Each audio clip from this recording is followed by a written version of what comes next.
Hello, in this video I'm going to show you how to give your images the classic look of infrared film. And typically with infrared film what you'd see are really dark blues, so skies like this will go very dark. If I switch to my start image here, you can see we've got a blue sky here, so that sky would typically go very dark, and the greens in the foliage here would go very bright and almost glow like this. So I'm going to show you how we can achieve something similar by taking control of different colors within Photoshop.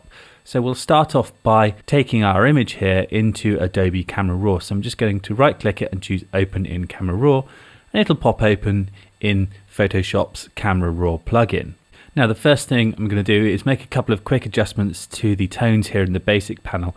I'm going to knock back the tint here just to add some green in, so I'll bring that to about plus 29, somewhere around about there.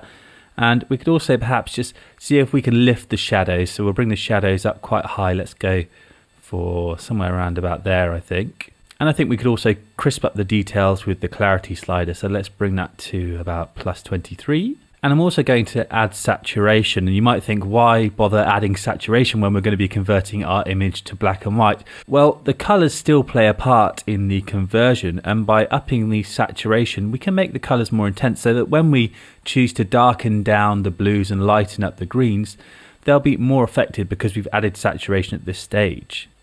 Now let's turn our attention to those colors, and we'll go to the HSL panel, which is this one here, the fourth panel in. And this gives us three different parameters. We can adjust hue, saturation, or luminance. Now we could use these sliders here, but I find a more intuitive way to work is to grab the targeted adjustment tool, which is this tool up in the toolbar over here. And we can set up the tool either by choosing from the three parameters over here, or we can simply right click to see those same parameters, and we can also give our image a quick black and white conversion with grayscale mix, or target the tones using the parametric curve. In this case I'm going to go for luminance, and I'm going to click and drag down over that blue sky, and notice how that darkens down those blues. And you can also see in the luminance panel over here how those blues are being affected. So I think we'll bring them to about there. And also the purples are being slightly affected here. If we like, we can go and adjust the sliders here. So we've got two options, either on image adjustments, or we can use the sliders instead. So I'm going to bring purples to about there. Now I want to do the opposite with the greens here and the yellows in the tree. I'm going to click and drag upwards over them, and see how this time we're affecting the yellow and the green sliders. And again, we can go over here if we like and see how the sliders affect the image. So I'm going to bring the yellows to about plus 25, and we'll set the greens to about plus 35. And if I click this icon here, we can see the difference those changes have made. Now I'm happy with that, so I'm going to click Open Image to bring it into Photoshop. So once it's open, we can use the Channel Mixer adjustment layer to convert it to monochrome and give us the look that we're after. So let's bring up our layers panel by going to Window, Layers, and then let's just click the Create Adjustment Layer icon here at the bottom of the layers panel, and we'll choose Channel Mixer. And the first thing we'll do here is check monochrome to convert our image to monochrome, and we can use the sliders here to control the brightness of our three channels, red, green and blue. Now in this case we want to up the greens to a high value, so I'm going to drag that all the way up to 200. And we need to compensate by adjusting the blues and the reds. So I'm going to set the reds to about minus 51, and then let's bring the blues down even more. So I'm going to set the blues to about minus 74, and see how that's giving us the glowing look that we're after. Now you could alternatively go to the preset drop down here, and notice we actually have a black and white infrared preset, but I find that while these presets can sometimes be useful as a starting point, you're usually better off just making your own adjustments. So I'm happy with that, and if I toggle that layer on or off, you can see how that's affecting our image. But I'd like those blues even darker and the greens even brighter, so what I'll do is highlight the background layer here, and again go to the Create Adjustment Layer icon here in the layers panel, and this time I'm going to go for black and white. Now I don't want to use black and white in the normal way to convert an image to black and white, because we've already done that. So instead what I'm going to do is change the blend mode here to luminosity, and if I just hide that channel mixer adjustment layer for a second, you can see that now that black and white adjustment layer isn't converting my image to black and white. What it's doing is allowing me to change the brightness of these different color ranges within the image. So we can use the black and white adjustment layer in much the same way as we use the targeted adjustment tool in Camera Raw. So let's turn that channel mixer adjustment layer back on now, and we can use the slider here to up the yellow. So I'm going to bring that up to about there, I think, and see how that's allowing me to lift those yellows in the tree even more. Let's also bring the greens up even more. So I'm going to bring that up to about there. And again, we'll knock back the cyans and the blues. I'm going to bring the cyans back quite a way and do the same with the blues. And we'll leave the magentas as they are. And again, if we toggle that layer on or off, you can see how we're now getting quite a dramatic difference.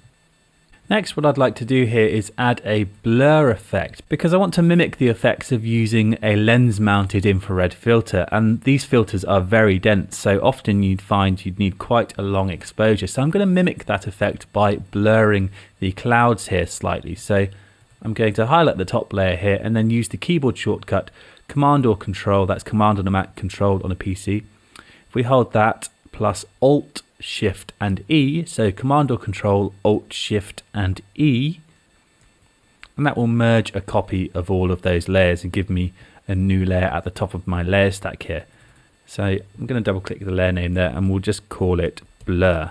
Now we can apply our filters non-destructively if we convert our layer to a smart object. So we'll right click it and choose Convert to Smart Object, and then we can go to Filter, Blur, Radial Blur. We want to set our blur method here to zoom, and we can perhaps up the amount slightly, and then we can use the little preview box here to set a start point from where our blur will expand outwards. So I'm going to try and position it roughly around the center of my image here, but down slightly lower. So I'm going to drag that center point of my box just down very slightly to about there. Now let's set quality to best and hit OK and see how that looks. So there we go, you can see how that blur's working over the clouds there. Of course it's also blurring everything else, but we can sort that out in a second.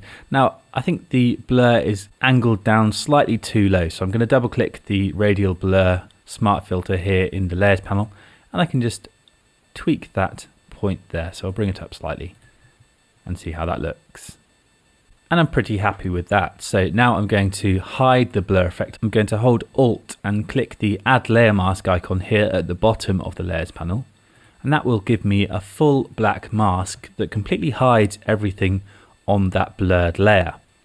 Now while this mask thumbnail here is highlighted, I can paint over the image to reveal that blur effect. So I'll grab the brush tool from the tools panel over here, set my foreground color to white, and I'll bring the brush opacity up to 100%. I can hit 0 on my keyboard to set the opacity to 100, and then I can use the left and right square bracket keys on my keyboard to resize my brush tip. So I'll go for a fairly large brush and just paint over the clouds around here to add my nice motion blur effect. So now it looks like those clouds have been moving during my exposure. I'll do the same with the clouds over this side. Now another characteristic of the infrared look is a glowing quality to the highlights. We can do this using the diffuse glow filter. So once again I'm going to merge a copy of all of my layers using the keyboard shortcut Command or Control, Shift, Alt and E, and let's call this layer Glow. And again, because we're using a filter, we can right click the layer and convert to Smart Object to keep it non-destructive. And again, let's go to Filter. This time we'll go to the Filter Gallery, and we can just hit Command or Control and 0 to bring us back up to full screen for our filter view there, to give us an idea of how our settings over here are affecting the image. And we can change the glow amount if we want it stronger or weaker. We can adjust the clear amount and just tweak these settings until we're happy, and then hit OK to apply. And of course, if we like, we can edit the filter by going back to the filter gallery, or simply lower the layer opacity to tone down the effect. So I'll bring it down to about there, I think. And if I toggle that on or off, you can see the effect that has. We're now getting a nice glow to those highlights. Now lastly, I'm just going to make a couple of final adjustments, the kind of thing that you do with any image, not just an infrared image. So I'm going to make a new layer, and I'll call this layer cloning, and I'm going to use the clone tool just to tidy up slightly. So I'll grab the clone tool from the tools panel over here, and there are a few messy patches around the image. I'd quite like to get rid of this little patch of distracting tree in the corner here. So I'm going to make sure the tool is set to sample all layers in the options up here, and then I can hold Alt to sample a source. So I'll just sample this area here. Again, I'll bring the opacity up to 100, and I'm just going to paint to clone out that area.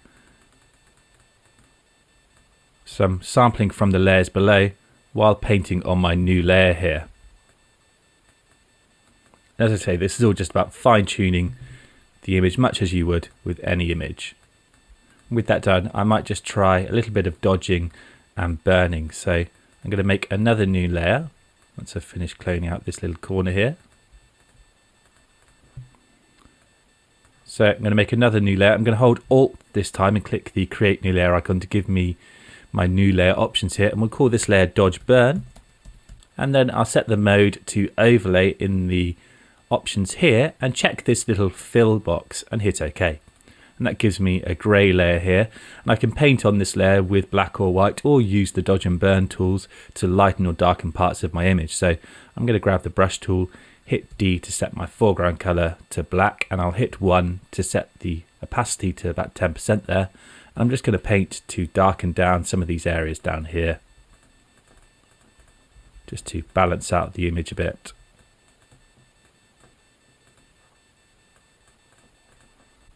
And I'd also like to lighten some of the branches here. So I'll hit X to flip to white, and then just paint to lift some of these areas around here. And there we have it. That's my finished infrared effect.